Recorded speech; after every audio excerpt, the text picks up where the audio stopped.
goes in the Live Well, Live Strong quilt that is 20 by 20 inches, and it is done with foundation paper piecing. So this is the safety quilt block right here that we are going to be making, and I have everything prepped out, so this will be a fast video for you. And if you're interested in this quilt, the original size is hanging behind me right here. It's the Live Well, Live Strong quilt pattern. This is the bed runner version, and this is the negative space version that comes in twin, queen, king, and full. So anyways, I wanted to go ahead. We are doing the Live Well, Live Strong quilt. Has 26 quilt blocks about health and wellness, and today we are going to make our teeny tiny version. So here is half of it already made. Hi Delinda, how are you? So good to see you. So here is half of it already put together.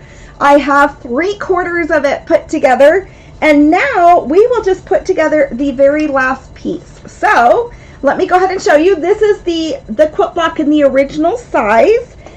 When it is made small, it is a 4.5 inch quilt block. So it's just really fun to work with. So I am working with the pattern on newsprint paper. This is what the original pattern looks like. It has 4 sections with the foundation paper piecing. There's section A, B, C, and D. So I'm gonna finish off on section D. When you print this off, hi Cindy from Texas, hi Madeline, and hello Delinda. I'm so glad you guys are all here. Please let me know, everyone that's here. Remember, when you print this off, you use this 1 inch square to measure that is for sure a 1 inch square when you print it off accurately. So let's go ahead and get started here. Let me go ahead and teach you guys a little bit about foundation paper piecing. So there were 4 pieces of this that we saw on the other sheet of paper. It's printed on newsprint.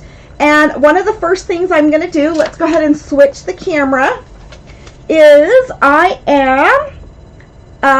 there we go. Let me switch it over. Okay, I am going to mark on the back of the piece of paper what color fabrics I'm going to be using. So you can see here I've got a red and a pink, a white, denim, and blue. So those are the shades of fabric that I'm using here. So I'm going to go ahead and just use this and show you as a guide what that looks like. So let's go ahead and see this. Well, I guess if you go like this, let me make sure I've got all of my little squares alternating. So I actually think, did I write this wrong? No, I did write it right because this turns over. So we've got denim and blueberry fabric, white, red, and pink. So I hand wrote them with a pencil on there. So let's go ahead and get started with some of the paper piecing here. I use a small ruler, 2 pairs of scissors, so I've got paper cutting and a rotary cut. And so our first piece that we're going to use is the P for pink. It is section D1 to D2, and D2 is white. So let's go ahead and grab our pink fabric. I've got some small pieces of fabric right here. I'm going to take my pink fabric, because that is D1, put it facing the back of the paper. This is foundation paper piecing, and it's going to connect to a piece of white. So I'm going to take my white piece of fabric. Let me go ahead and clean off my little strip here, because I've got some pieces left over that I can use. I'm going to take this little scrap piece of white, and that's what's fun about working with these smaller pieces of the foundation paper piecing, is that you can use just tiny pieces of fabric. So between D1 and D2 is a stitch line, and I'm going to just go ahead and stitch on that stitch line with a 2.0, or just a very small tiny stitch on my sewing machine. So let's go ahead and pull that up. So I did it on top of the paper. I stitched on the line. If we open it up, we will see that we have this. So I'm going to use a small, hot, dry iron. So there's no steam in this iron, nothing else. And I'm now going to go ahead and trim a bit of my fabric off. So let's go ahead and grab my little ruler, and I'm going to trim off some excess fabric that I just don't quite need all of this, because I'm just using bigger swatches of little scraps. Okay, so you guys, how is, oh, Linda, Liz is with you. Good, I'm so glad you guys are together. So I'm going to go ahead. I still have a bigger piece here. I'm going to just kind of pull this back, and because I know this next one needs to be trimmed along this line. So let's just get off some of our excess. How is everybody doing? What is the weather like? We have absolutely no snow here in Utah, at least where I am. I'm going to fold this back because I'm now going to sew between D2 and D3. So this week's topic of health and wellness for the Live Well, Live Strong quilt is about safety, and that's what this quilt block is about, the safety quilt block. I'm going to fold down my pattern, the paper pattern, where I'm going to stitch next, and I'm going to trim off that excess fabric. So let's go ahead and trim that. Here we go. And now we are going to go ahead. Our next color fabric, D3, is red. So I'm going to grab my red piece of fabric, and I am going to put them right sides together on the back of the paper. So let's go ahead and stitch this along. To be safer this week, I always try to be on time no matter where I am going, and I also try to go the speed limit.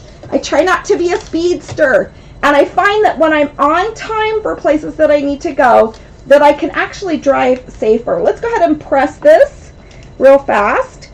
Our next piece is going to be a white piece right here. So we're going to fold our paper back. So we've done D1, D2, D3, pink, white, and red. We're now going to fold this paper back on the next stitching line, and I'm going to just trim off this excess. What other safety tips do you guys have? Hi, Christy. Oh, Linda, you guys are getting a storm. Oh my goodness. What other tips do you guys have, either for foundation paper piecing? Our next piece is white that we're going to build right here. Or safety tips that you have about just life in general. So I know that this is going to cover up just not quite enough space that I need. So let's get a little bit of a wider strip here. Got an excess thing. So you can see here, I need my white to go from edge to edge of this section that we're doing. So I'm going to put right sides together, this back section, right sides together on the back of the paper, flip it over, and stitch on top of the paper across the dashed line.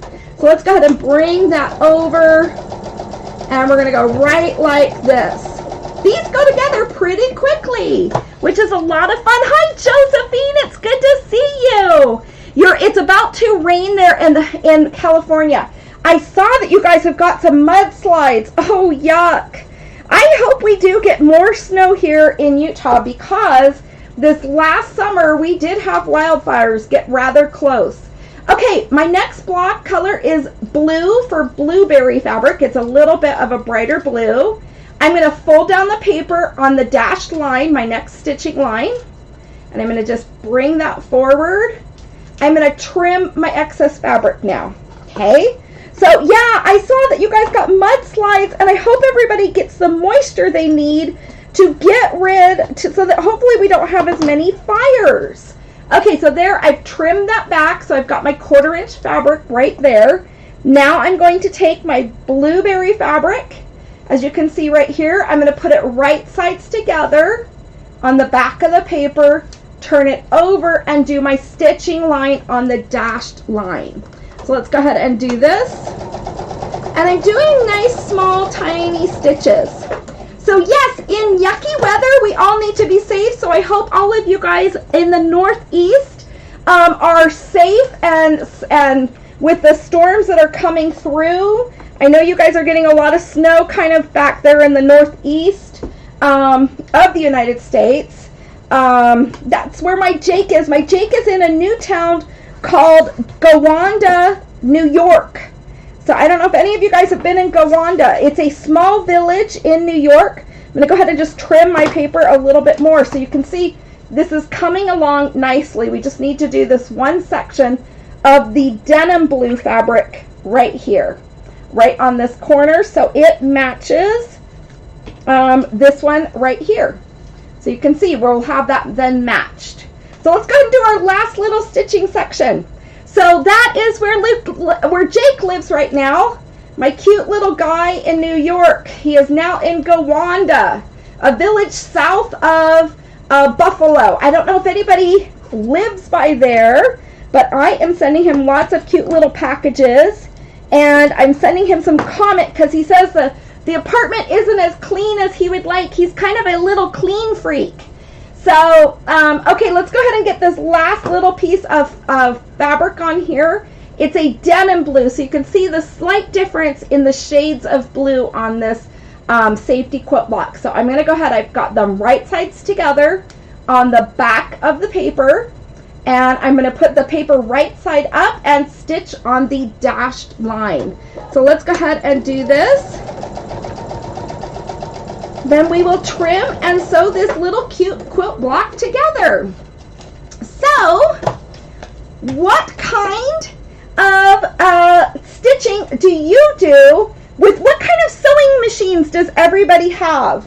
I am using a Viking Husqvarna is what I've used all of pretty much, well, I don't know. My very first sewing machine was a Kenmore. What kind of sewing machine do you guys use? It's amazing what we can create with a sewing machine, isn't it? Okay, so there's my extra little scrappy fabrics. I'm going to trim along this line, and I'm going to cut my little my little dog ears that are kind of pre-cut out for you along this, and I do want to hold the fabric with the paper so it doesn't kind of curve or have too much movement. Okay, so there we are. So we have, let me go ahead and clear my work surface right now. We don't need all of these on here. And let's go ahead and bring this out. I have got these two sections together of the safety quilt block. So the safety quilt block is right here. I am now going to put in this section and this section. So these were all four sewn separate sections for this quilt block. All right. We're now going to put these two pieces right sides together, and you will also want to kind of feel your quilt block to where your thickest parts of the quilt block are on your stitching lines. So right here, my thickest part where I have the most fabric, I've got 1, 2, 3 different layers of fabric right there, even a fourth because that white is folded over. So we are going to match these 2 points. And when I match these, I want to make sure that I've got these blues matched up, but I've also got this red and the pink with that white matched up too. So let's put these right sides together. We're going to kind of nest them together. Linda says she's always used a brother, but now has a singer. You know what? I have used brothers and singers too. And I think, you know, now that we're kind of in the modern day and age, I'm going to match these up. These sewing machines really kind of get to be almost equal. So it's really critical that I match this point right here, the red and the pink and those blues together. So let's go ahead and line them up. Let's get them nested in there. I'm going to use my smaller pins when working with getting ready to sew the newsprint paper through my sewing machine. So I've got smaller pins that I'm using. I'm actually going to put them at an angle because they're going to kind of, I'm not going to go all the way to my stitching line. You can see how those pins, the tip of my pins are right there, so I can leave them in as I'm stitching. And I'm now going to put another pin in over here so I can catch that, but I'm putting it in at an angle so I don't have to pull out the pins necessarily. And I don't want anything to shift, so I'm going to put a pin over here on the end.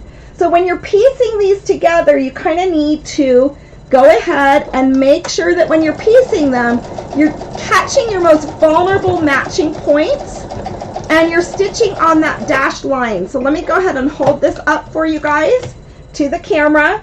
So you can see I went ahead and I stitched that right on that dashed stitching line. I'm going to take out my 4 pins. I put my little tiny pins on the back of my pin cushion for me so I don't lose them and mix them in with all the bigger pins. So you see I've got a pretty good match here and a good match here. Yes, a Juki is awesome. I really think that in this modern day and age, I think so many of our sewing machines are just so similar.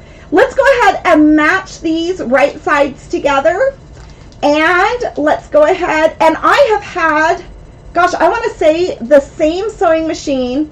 So now we've got some thick layers to go through here. This is a thick layer and a thick layer. So I'm going to once again take this pin at an angle, and we're going to just sew these two halves together, and then the safety quilt block is ready. Now you can see when I did that, it kind of contorted my paper a little bit. So I'm going to want to nest those seams in and just kind of put that pin in there.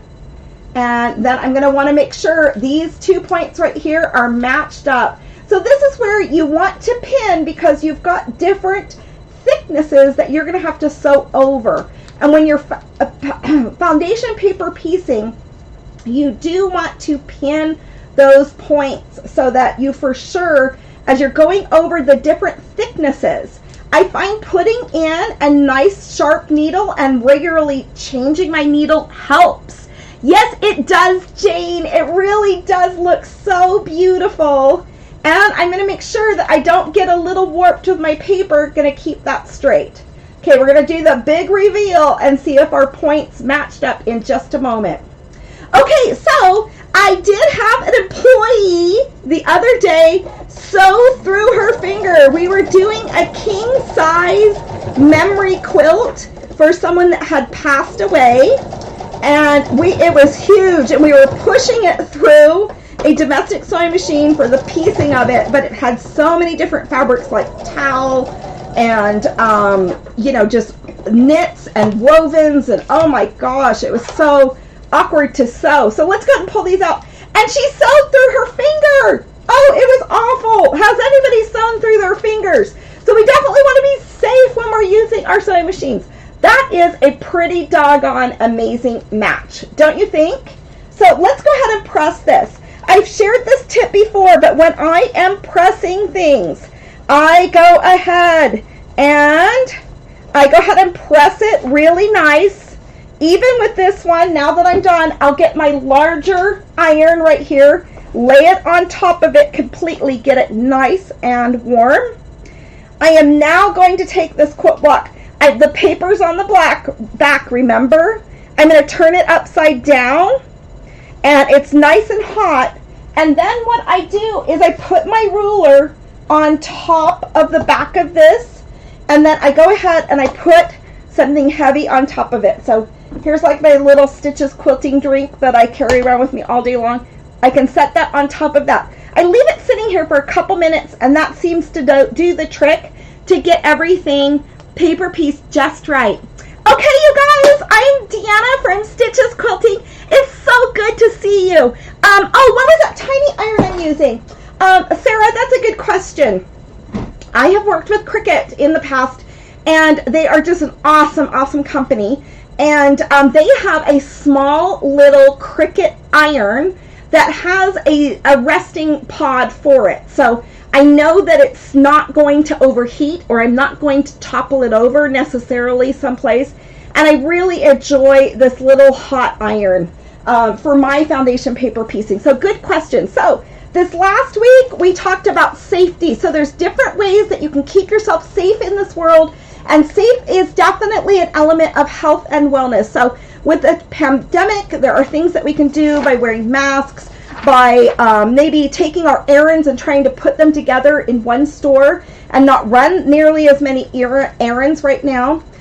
Lots of little things like me being on time for things, so I'm not running and driving too quickly.